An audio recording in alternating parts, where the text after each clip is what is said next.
今天我要带大家见一位在我生命里重要时刻出现的朋友。我和他有着30年的缘分，却从没见过一面，终于能带大家和他一起聊聊。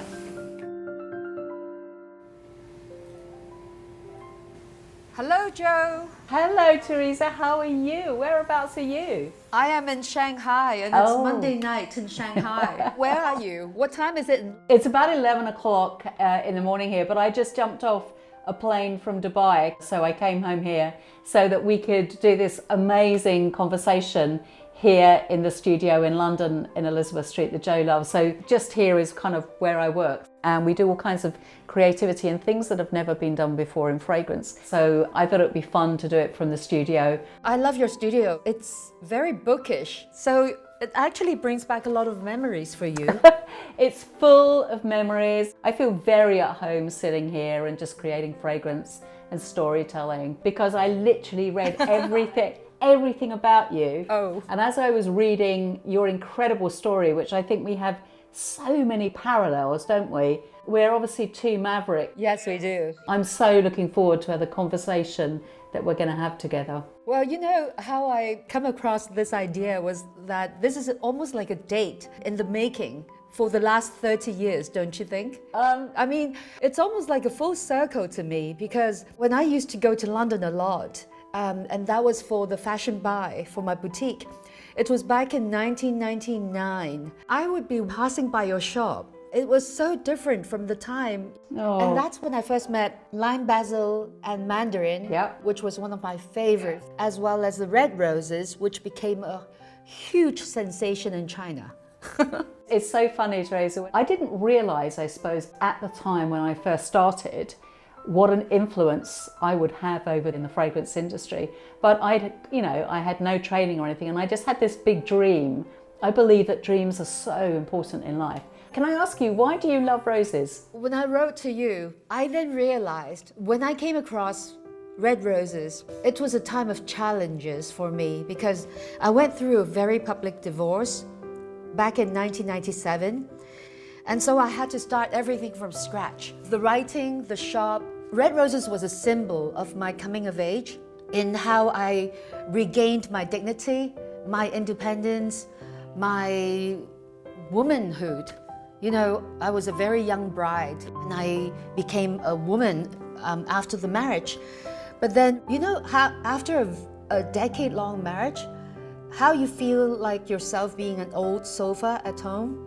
You know, it's almost like you lost a sense of womanhood.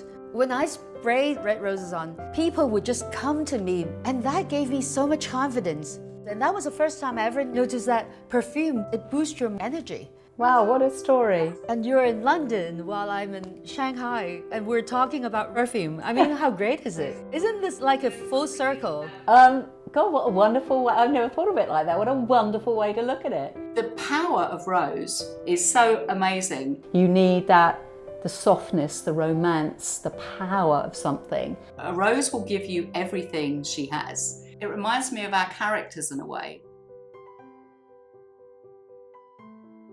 Because we're bunnies. We're 1963. I totally get our energy. And the fact that we're still alive and kicking is a surprise to many people. And I think your story and mine will be quite worthwhile to tell and to be shared amongst a lot of people, especially women our age, and for younger generations to aspire to.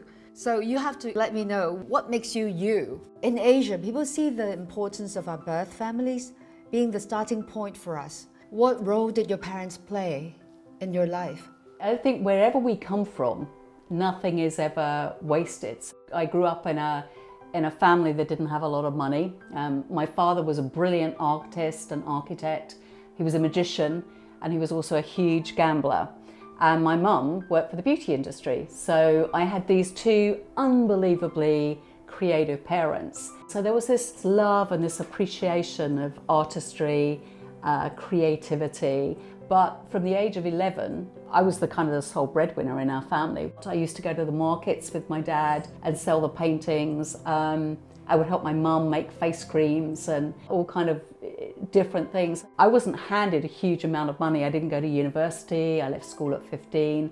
But I had this kind of entrepreneurial, and in that beginning, I mean, I don't know whether you would agree with this with your own life, but in the beginning, that entrepreneurial spirit often comes through hardship and hard work and having to kind of really pull things together. I don't know, what was your upbringing like? Were your parents sort of a huge part of your upbringing? Yes, I think. My father had made a huge impact on me. Like your father, my father was an artist. He was an illustrator. Oh, wow. He actually made a name for himself since he was 15 years old. When the whole family relocated to Hong Kong, my grandfather passed away all of a sudden. Oh. And so my father had to put food on the table when he was 15. I remember he told me that he was so proud of himself when he put the first check on the table for his mother to buy food. And luckily, he became an emerging artist. The first big gig that he landed was a newspaper called Singtao newspaper. It's one of the largest newspaper in Hong Kong. And it happened to be one of my 2 very meaningful columns, where I had my column. Wow, good for you, how amazing. Yes. From an illustrator, he started to build the first TV commercial company in Hong Kong back in the 60s. So I think I learned the fact that we had to persevere. Nothing is given. We have to earn it. Yeah, absolutely. We've lived a parallel. And when I look at my life and I look back, someone often says to me, in questions, would you change anything about your life? And the answer, good and bad, is no, I wouldn't, because I am the person I am today.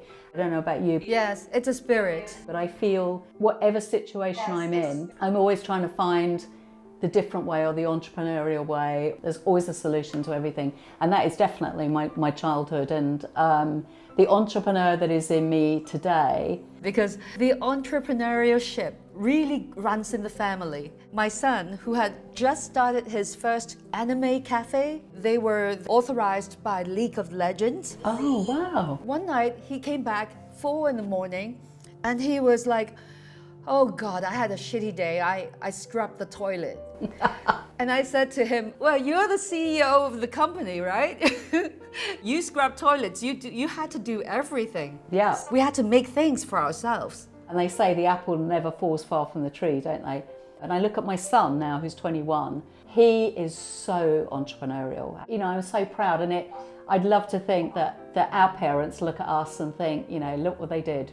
I heard that you formulate ingredients in your kitchen in London back in the 80s. How and when did you realize that perfume was your passion? Being here, my first boss was one of the best delicatessens in London at that time. It is part of my story and my learning process. Where we're sitting now is 42 Elizabeth Street in London. It's such a nice place. This was given to me on my birthday by Gary. He gave me a set of keys and he said, for goodness sake, go and be a shopkeeper again because you're an absolute nightmare being at home. And as I walked in the door here, I thought, I worked in this shop when I was 16 and this is the place I had my job first, and I came and I worked here, and so life often will bring you full circle. And where I'm sitting right now was the kitchens where they created food, and this place was where I learned as a child to appreciate that kind of amazing sense of smell. And when I see colour, like if I see the colour red,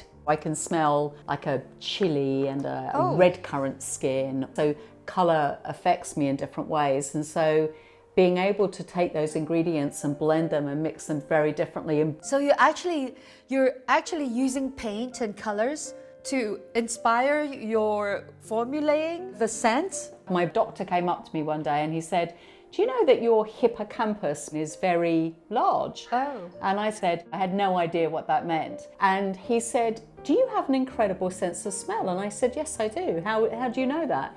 And he said, because that primeval part of your brain is very active. It was a kind of an explanation why I'm able to smell in the way I am. And it's caused me to look at our industry with such creative, artistic, different minds. So it's a real gift. What a story. I started writing in the 80s. It came natural to me using words to describe the images in my head. My team always describes me having a super talent for product selections, which I think it's just a very glossy professional word for shopping. Joking aside, I can actually pretty much tell a great deal about a product from the first touch of the texture. Oh, yeah. You're known as a scent maverick, and why they call you that? It is a nice title, isn't it? Yes.